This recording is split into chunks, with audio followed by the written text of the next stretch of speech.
How can advocates effectively frame the situation as a liberation or a rescue mission in those kinds of terms while still respecting the complexity of Iranian society and avoiding the oversimplification of what's going on?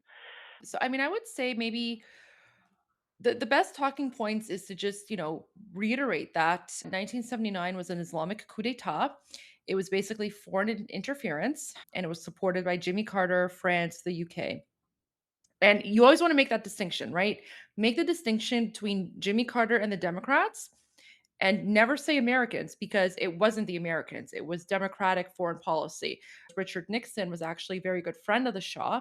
And Richard Nixon went on record to say that if he was still in power, he would have stood by his friends because the Shah was an ally of the United States. It was the Democrats. And there's so many issues with Jimmy Carter. So that's the one thing, the first thing. And then the second thing I would say is I actually said this on Pierce Morgan. So when we're done the discussion group and we go back to over like the commentary on the Pierce Morgan episode, I basically say, don't look at this as a war. This is a liberation, right? Humanitarian intervention. And basically compare it to World War II. Compare it to World War II, where the United States went in and got rid of Nazi Germany and freed Germany as well. So that's I would say the best way to frame it is like that is to and then whenever someone is like, well, we don't want Iran to turn into a failed state. Well, Iran became a failed state in 1979 when the regime took over. So we've been in that failed state situation for 47 years. We've been in that forever war for 47 years. So what's happening right now is we're correcting that mistake, and we're ending the forever war, and we're getting rid of the failed state. Thank you. Much appreciated. Thank you. We have a question from the chat again for Goldie. How and when did Goldie start exploring Zoroastrianism? And does she think that it can make more of a comeback in Iran or regain a presence in Afghanistan? I think religion is a personal choice, and I'm not going to speak about that. Religion is private, and it should remain private. I mean, I'm happy to speak about geopolitics, but I mean, I think it's inappropriate to ask someone. I mean, you can ask, but I don't have to answer it. So, because religion is private, and religion ultimately, like we're all fighting for a secular democracy, and that means respect of all religions, respect for no religion, and yeah, I don't want to talk about religion. Thank you. Okay, another question for me to read from the chat. Western universities have been teaching propaganda against the Shah and pre regime Iran. Has anyone found out which individual started this? Any original publications with their authors? Wondering if it's possible to find links to the IR or Russia.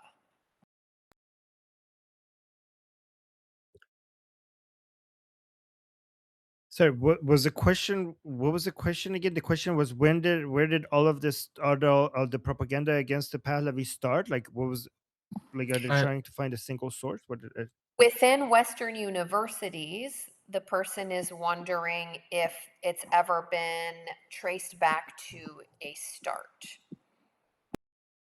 there is no like one start. It's just like the leftists in the Marxists in Iran had like a network, like the global Marxist network has always been connected with each other, and they don't they against against the what they call imperialist West, against they're against America, they're against Israel, and they're all connected, so they have their networks.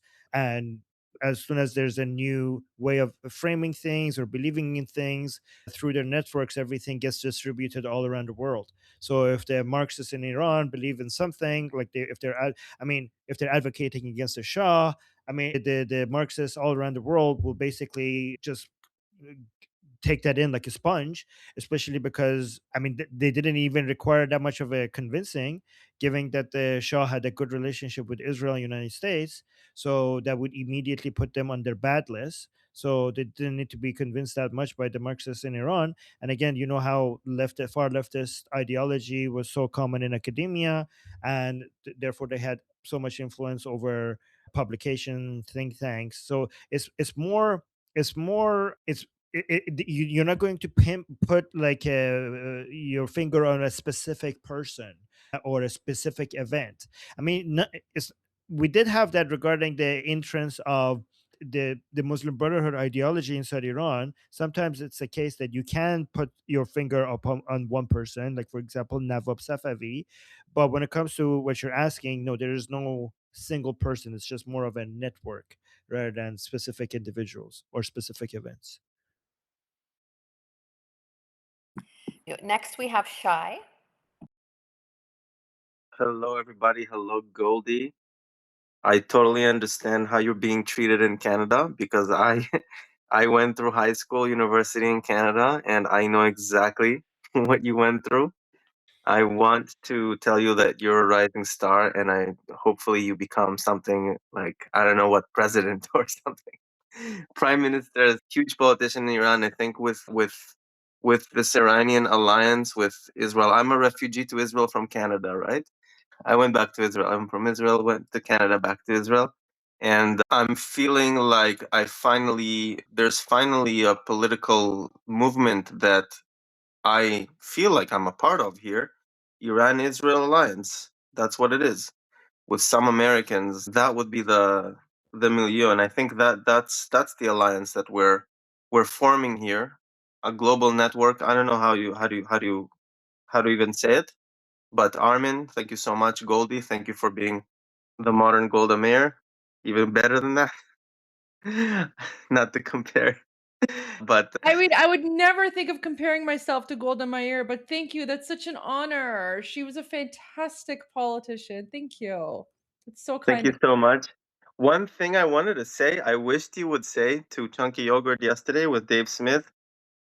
I wish you would have told him, yes, please bomb us. Not bomb us, obviously. Please bomb the IRGC. They're shooting at us. As soon as he said, the Iranians, they don't want to be bombed. Yes, they do. Yes, they do. Thank you so much. Thank you. Sorry, I realized I was on mute on my YouTube channel, so I just wanted to say because my people watching on YouTube didn't catch what I said.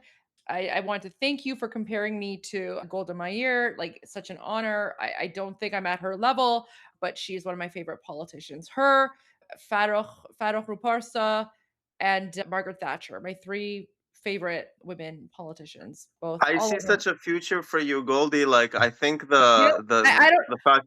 I don't know. I don't my Persian's not that good, and I'm not even thinking about that right now. Like Don't worry about there's Persians. so Don't much worry about Persian. talent. I think it's bigger. I feel like you're right now. You're placing yourself exactly where you need to be, Yeah, and it's gonna be great. there's so much talent in occupied Iran. I would never ever want to, Well, you're in Canada, right? yeah, I'm in Okay, Canada. But thank you. don't interrupt Anyway, Goldie, guys. Yeah, guys, Okay, when thank Goldie you. is responding, try not to interrupt him. you're Yeah, right. Sorry. yeah, that's okay. Okay, we are going to call up Junior next. And to the user Iron, I don't see your last Iron Shogun. Because this is your second round, I'm going to move you to the bottom, but there will be no additional names on the list. That way we give everyone a chance to do their first question. So Junior, please.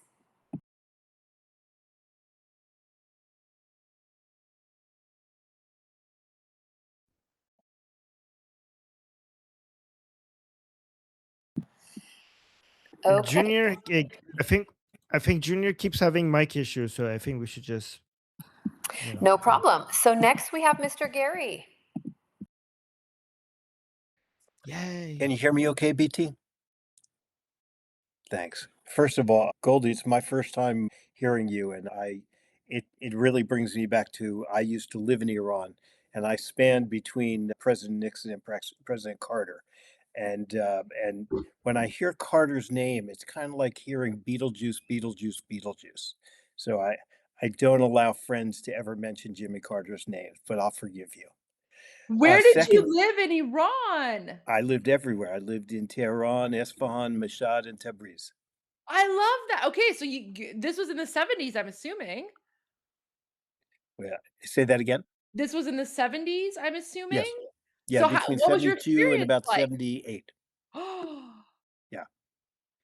I'm Yeah, but so jealous right now. I'm sorry to interrupt. I'm uh, so jealous. I'm so jealous. well, Oh my I've gosh. already offered Armin that when the change does come, I'm willing to help lead a joint mission to Iran and take you to my favorite restaurants in each of those cities, and I'll foot the bill.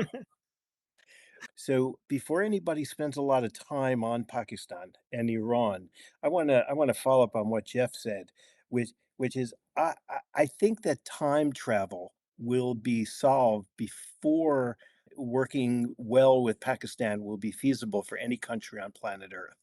So I would put that way down on the priority list for everybody.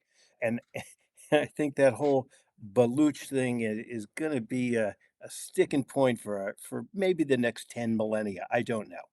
But this is really a fall of the Berlin Wall moment that's about to unfold here. And I just want to say how much I appreciate hearing all the points of discussion here. I did want to ask a question though. And Armin, this is for you. Goldie, it's also for you. Do you think I'm overtly psychotic when I say the following, that Iran, as soon as the government changes and all the sanctions are released, do you see value in Iran positioning itself as a member of the Abraham Accords and forming very close alliances between Israel, India, and itself? No, because we already have the Cyrus Accords. We don't want the Abraham Accords. We're going for the Cyrus Accords.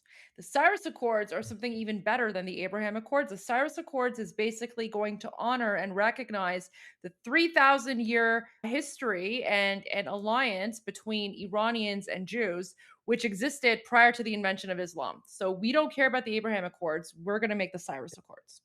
Which, can work in parallel with like the Abraham Accords and, whatever the Arab countries want to do. But our relationship with Israel is much different. And having lived in Tehran when there was a very large Israeli population there, I look forward to it happening once again. Armin, I do have a question though for you. After all has been said and done, knowing what is about to unfold and hearing what you and Goldie have updated us with, can I have a Diet Coke? Diet. That's all I can request. Yeah. Thank you. But Gary, before Goldie asks you a question, but I want to ask you again because I think you Yeah. didn't hear it. She asked you what your experience in Iran was like, and what was your job in Iran? What So did you do? I was involved. You may have heard about the Iran America Society and the American Okay. Field Service. And this was a cultural exchange experience between Iran, the United States, Yes. and a few other countries. And we made it a requirement that people not talk about politics, but they go and live in the region. And that My kind of grandpa changed. was working. My grandpa was part of that project. Ah, very good. Yes. Yeah. Very good. Okay. But It continue. was It was very effective. I mean, half of us went into foreign service, which was my direction, and half of us went into the US military. And so we all stay very much in touch and we all still have people in Iran. As a transplant physician, I still communicate with transplant physicians in Iran and nephrologists. So I am looking forward, Goldie, to being back there because it was a very, very heady time. And I can just tell you all that Iran is not Afghanistan. Iran is not Pakistan. Iran is not Venezuela. Iran is a very civilized nation with excellence in medicine, in engineering, in mathematics, in civilization, but most importantly, in juju kebab and chilo kebab. Amazing. We cannot wait. We cannot wait until our country is normal and we can welcome Americans back to our country with open arms. And, someone like yourself, Gary. So, first of all, thank you so much because you know, we love to live vicariously through people like you because what Armin and I are fighting for, you've experienced it. You've lived it. You know what we're talking about. And so just hearing your experience gives me goosebumps and gives me chills. So thank you for that. And you know, your experience is so invaluable because you know what Iran was like. And so thank you for everything. And yeah, like come to Iran. We'll take you to the best places in Iran for kebab. Can't wait. I'm looking forward to seeing the prince because the last time I saw him, I was visiting with his father, and the prince was still a very young boy, kind of running around and being kind of boisterous with some very private meetings going on. I I look love Oh, forward that's to that. that. nice. It I love was in that. Shimron, but I'll end it at that. So sorry, quick question for you. Sorry, Armin. So when you were living in Iran, did it ever feel like a dictatorship? Did you feel like you had no rights? Like, because you know the communists and the Islamists were like, oh, the Shah was a dictator. Like, what's your experience when you were in Iran? Did you ever feel like it was not a free country? No, it was a free country, and I can tell you because, I mean, it was where I decided to pursue foreign service. I had interactions with people from essentially every government on the planet. You know, people who wouldn't come to the United States would come to Iran without any hesitance. But, you know, between being at the Caspian Sea in Chalus, you know, being in Tabriz, being in Mashhad and going over to Turkmenistan to get the really nice carpets, and then being in Esfahan. Esfahan was the most beautiful city I had ever seen in my life. And I have to tell you, there was no feeling of oppression. Yes, I did meet people whose family members were disappeared by Savak. There's no question about that. One of the things I had influence over was some of the sales of children into essentially indentured work in the cities. And so there were some not so nice sides, but then again, my wife and I live right near New York, and there are a lot of not so nice sides in New York. And I'm sorry to take up so much time here, but BT, thank you for calling on me. Just a very short addition to what Gary said. Like when obviously Iran had some of its challenges, but even during the Shah's time, and like people like Goldie and I don't claim that it was like everything was 100% perfect. The way that we judge it though is how it was before the Shah. Right. So, and how things got improved. So, did we have poverty, for example, during the Shah time? Yes, but we had less poverty than before the Shah. Everything was improving. Me and Goldie don't claim that the Shah fixed absolutely everything. It wasn't like heaven on earth, like with no flaws. It's the point is that the flaws were being reduced every single year. Everything was improving every single year. So before we move on, Jeffrey, you're next. Armin, I am out for today. I've got to leave and go pick up my son from school. Thank you, everybody, for being here. I'm going to hand it over to Danny, and you are in great hands with him. As a reminder, keep your mics off, and the list is done. We'll keep you updated in the chat. BT. All right. All right, Danny. Yeah, Jeffrey is next. Oh, I was gonna say, Yeah. I'm gonna give my time to Gary because Goldie was having such a good time with Gary. You guys living, so you should do that. Oh, I'm great. We'll have to do that at the next discussion group, but I'm good with the questions for now, but thank you. Real quick, so I very much appreciate the fact that you set up the petition to recognize His Highness Prince and/or King Reza Pahlavi as the officially recognized head of the transition government in exile. How is that going? Can you elaborate on some of that experience? Because that would really help streamline a lot of efforts on a lot of different, well, a lot of It's different lines of it's effort. it's going great. I'm working with a lot of various people behind the scenes to, work on that and promote that and get more signatures. There's been some issues with the Government of Canada website, but that's going fantastic. I would encourage everyone. A lot of people have asked me to create petitions for their own countries. I can't do that because I'm not a citizen of your countries. I can only, like, as a Canadian citizen, I can only create an official Government of Canada petition, for the government of Canada. But I would encourage all of you to look at what sort of similar options you have in your countries. And given the fact that the text that I have used for this petition is already approved by the government of Canada and the clerks of the government of Canada, like, feel free to just copy and paste and create your own petitions in your own countries in, whatever the official language is, because I think that is a very good way of showing solidarity. All right. Next, I have Cat Lady. Yes, thank you. So I have a question. It's not specifically towards Goldie, or if it is, if you can answer, but so if it doesn't fit here, so tell me. My question is, I heard that right now, instead in Hezbollah in Lebanon, instead of Lebanese Shiites guys being there, now all the commanders are actually from IRGC physically.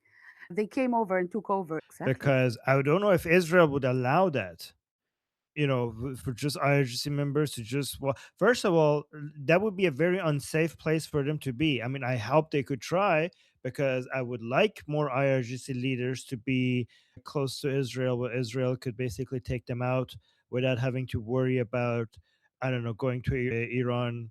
And I mean, right now, Israel has to wait for this war to start before they could take out IRGC leaders. If the Islamic Republic wants to send them some of our leaders for Israel to take out before this war starts, that would be, first of all, insanity. And also, we would welcome that. Like, please do that. Like, send them over so Israel could take them out before even we start a war with the Islamic Republic. So I don't know how that would make sense unless I there's just a few. I, maybe this is an exaggeration. Maybe what has actually happened is that they sent a few RGC leaders to basically get Hezbollah to remind them that who's boss, and the fact that when the war starts, the expectation of the Islamic Republic is for them to participate and support the. Because I would assume that the Islamic Republic is feeling its proxies moving away from it, not wanting to tie themselves to a sinking ship. We already saw Hash the Shabby, or the Popular Mobilization Front, announcing that if once the war starts, that they're not going to be participating, which is kind of like backstabbing the Islamic Republic. So the Islamic Republic might be feeling that its proxies are not being loyal, and they don't want to be betting on a losing horse. So maybe they are sending some people there to convince, or I don't know, promise them something or convince them of something, to try to see which parts of Hezbollah will continue to be loyal to the Islamic Republic and fight for the Islamic Republic when this war starts. I don't know if they're basically going there to take over, but by the way, I haven't seen this news, so I might be wrong. that what you said is actually the same as what I said, because it's like when you have a proxy, the whole point is to deny it. It's not it if it's true, obviously it's only commanders, but it means a lot, because it means that there is a different stage from the point of the Islamic Republic. They went through a different stage in their like war ideology. The word is blanking, strategy. Okay, and it's Mhm. also much riskier for them, and it's also less deniable. Yeah, it changes a lot of things. But in Lebanon, there's so much pressure right now against Hezbollah, because the Lebanese people are very, very, very concerned that once this war starts, Hezbollah is going to drag Lebanon back into a war. And the Lebanese people have lost all patience for constantly being involved in wars that has nothing to do with Lebanon, and the Islamic Republic is constantly dragging their country into wars that has nothing to do with them. They basically are completely done with this BS. So there's a lot of pressure on Hezbollah to like, a lot of people in Lebanon are like, don't let, like, a lot of people in Lebanon are very in favor of disarming and getting rid of Hezbollah. The unfortunate thing is that, Hezbollah uses the same tactics as the Islamic Republic. So the Islamic Republic knows people don't love them in Iran, so they come and say like, okay, we're bad, but you know what happens if we're gone? You guys are going to get screwed if we're gone, right? So Hezbollah does this to the Shia community in Lebanon. So they're like, okay, we might suck, but we are the only defense for you guys against Sunnis who would want to come and basically commit massacres on Shias if we're not here. So you're stuck with us. So that's why the way that the Lebanese constitution has been written is really, really stupid. Like the way that it's so tribal and different. The Shias will basically get a guaranteed position in government based on the way that the constitution is written, and you don't. And because of that, Hezbollah doesn't have to be popular in Lebanon. It only has to convince the Shia community in Lebanon that without us, the Sunnis will basically walk all over you. And that's how they, at least politically, remain in power. Yeah. But Can I anyways, add one yeah, thing, it's so or dumb. it's not like the Lebanese all of a sudden are tired of them. It's that they're weaker, so they're less afraid. And also, the constitution is stupid, but they don't do like checks about the population, so they cannot determine who will need to be leading because they still have like this representation of like sections of the society like they had like ages ago. Guys, we only have a few more minutes left, so let's try to. Is there anybody left on the list, Annie? Like we're like almost done here. Yes, but Um, I have 5 people on the list, and 2 of them will be pretty quick. Okay. So the first is a question from chat, and I'm going to read it verbatim. Goldie, as past politician working in Canada, would you provide service structuring Iran constitution monarchy? I'm willing to do whatever's asked of me to help rebuild my country, whether it's helping rebuild the democratic system or whether it's going there and like cleaning streets. I don't care what I do. I'm happy to help rebuild the country, whatever's required of me. Ultimately, it's going to be up to the Shah and his team and the transitional government to determine who's best qualified to do what. So, whatever's asked of me, I'm happy to do it. Right. One great position, one of many great positions for Goldie, which I hope they ask her to do, is Iran's ambassador in Canada. Yeah, maybe, but again, like let's not even go like I always Yeah, hesitate talking about these things because like it's yeah, just we're all fighting for a free Iran. What happens next? right. That's up to the Shah and his team, and none of us are doing this because we're hoping for something in the future. We're all doing this because we love our country, and whatever happens next, up to the Shah. So, but thank you, Armin. I appreciate that. Okay, next I have a request from LHS. Please tell Goldie to read my email, subject The Unseen Prince. It's a YouTube video links about His Royal Highness King Reza Pahlavi in a casual conversation with comedian Max Amini. Okay, Right. I'll take a look. Thank you. And then after that, I have Johan. Oh, he said to be taken off the list. Sorry. I have Parsa.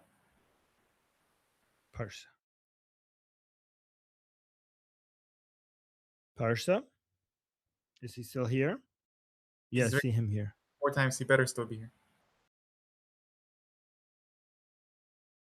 His mic is open, but I'm not hearing him.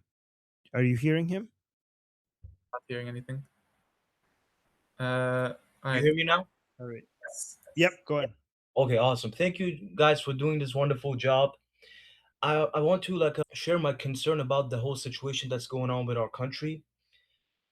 I feel like there are forces that are helping us, and at the same time, they don't want to amplify Crown Prince as the leader of the transition. I can totally understand why a leftist doesn't do that.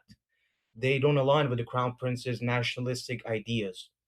But someone in the right in the United States, like PBD, he doesn't support Reza Pahlavi, and I don't get it. Like why some people on the right they don't support him, and I want to ask you a question: why is that, and how can we change that? Thank you so much. I mean, I can't comment on why PBD is an idiot. You'll have to ask him himself why he's a narcissistic idiot.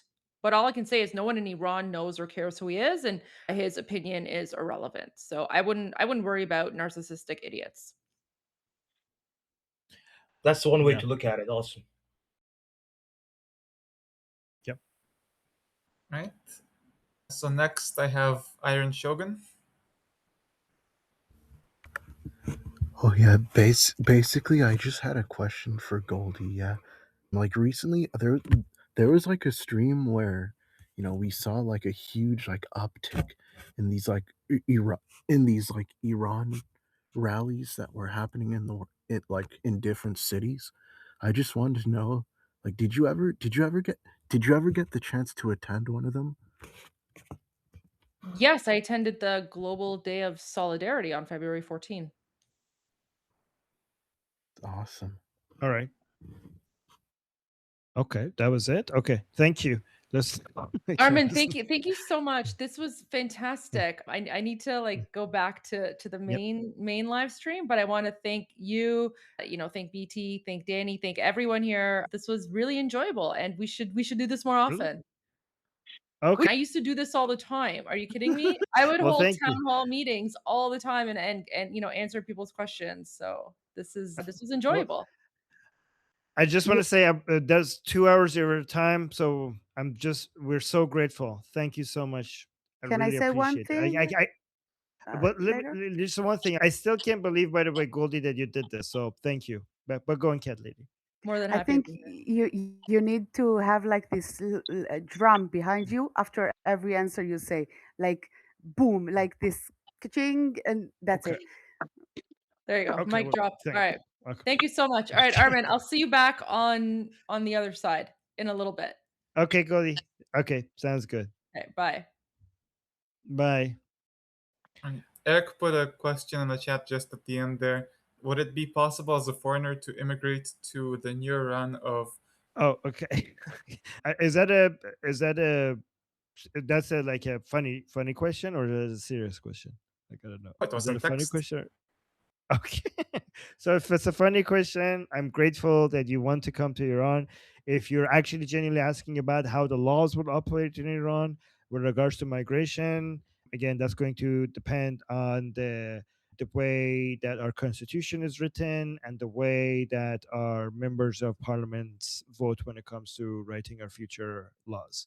So talking about that level of details regarding what our immigration policy is going to be impossible right now. I'm pretty sure it's going to be in line with classical liberal values while protecting the sovereignty and the border integrity of our country, and also the demographics of our country, and also to keep out bad ideas. I hope that it's going to be completely aligned with that, to be flexible and open, but not at the level where we have like people with crap ideas get to come in and live inside Iran. So proper amount of limitations and open, and still remaining open to the world. But I don't know exactly what the details are going to be, and I'm pretty sure it's going to be determined through a democratic process. I'm pretty sure Israelis are not going to have that much of a problem, though.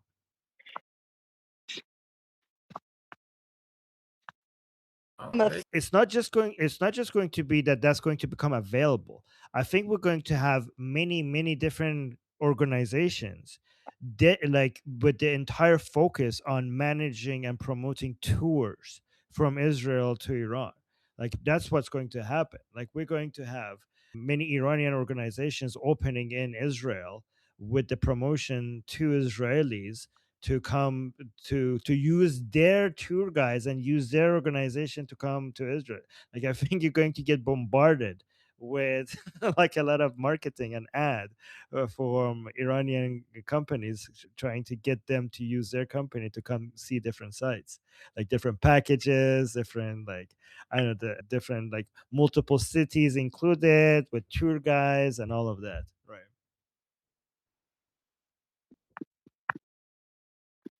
Yeah, the good kind of bombardment, exactly. You yeah, finally. Yeah. We're gonna bombard you, and you're going to love it this time.